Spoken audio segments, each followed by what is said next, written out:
ইরানের প্রয়াত সর্বোচ্চ ধর্মীয় নেতা আয়াতুল্লাহ আলী খামেনির রাষ্ট্রীয় শোক ও দাফন অনুষ্ঠানে যোগদানের জন্য ভারতের প্রধানমন্ত্রী নরেন্দ্র মোদীকে আনুষ্ঠানিক আমন্ত্রণ জানিয়েছে ইরানের প্রেসিডেন্ট মাসুদ পেজেশকিয়ান।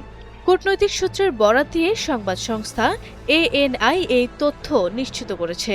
এর আগে গত ২৮ ফেব্রুয়ারি যুক্তরাষ্ট্র ইসরায়েলি যৌথ বিমান হামলায় ৮৬ বছর বয়সী এই নেতার মৃত্যু হয়। ইরানের রাষ্ট্রীয় সংবাদ মাধ্যমের তথ্য অনুযায়ী আগামী ৪ জুলাই থেকে কয়েক দিন ব্যাপী এই রাষ্ট্রীয় শোক অনুষ্ঠান চলবে।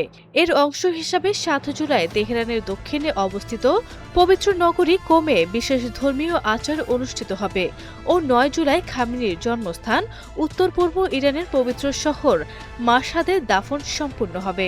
সাধারণত ইসলামী শরিয়া অনুযায়ী মৃত্যুর পরপরই দ্রুত দাফনের নিয়ম থাকলেও যুদ্ধ পরিস্থিতির কারণে এই দীর্ঘ সময় নেওয়া হচ্ছে বলে জানানো হয়েছে। খামেনির মৃত্যুর পর থেকেই তার দাফনের সময়সূচি নিয়ে নানা জল্পনা কল্পনা চলছিল। অবশেষে ইরান সরকার এই চূড়ান্ত সূচি ঘোষণা করল। ধারণা করা হচ্ছে তেহরান, মাশহাদ ও কোমে অনুষ্ঠেয় এই শোক অনুষ্ঠানে প্রায় ২ কোটি মানুষের সমাগম হতে পারে। এছাড়া পাকিস্তানের প্রধানমন্ত্রী শাহবাজ শরীফ সহ বিশ্বের বিপুল সংখ্যক বিদেশি রাষ্ট্রপ্রধান ও বিশিষ্ট ব্যক্তিবর্গ এই অনুষ্ঠানে যোগ দেবেন বলে আশা করা হচ্ছে। যদি এই পূর্বাভাস সত্যি হয় তবে তা ১৯৭৯ সালে ইসলামিক প্রজাতন্ত্রের প্রতিষ্ঠাতা আয়াতুল্লাহ রুহুল্লাহ খামেনির শেষ কৃতিত্বের ১০ মিলিয়ন মানুষের উপস্থিতির রেকর্ডকে ছাড়িয়ে যাবে।